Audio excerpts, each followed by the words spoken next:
As mentioned previously, due to the constant need to control weeds, various job opportunities are available in weed management.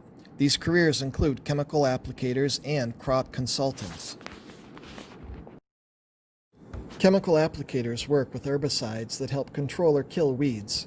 Chemical applicators are responsible for identifying where chemical treatment is needed, and then they complete the task.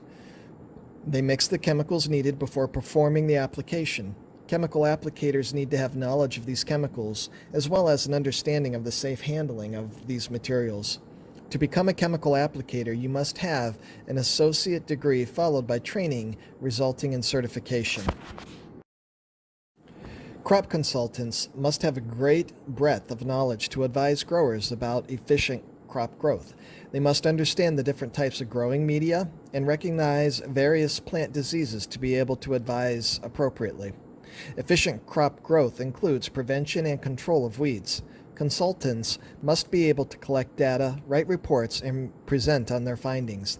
They also need to be able to problem solve and instruct the growers on what changes to make to their techniques.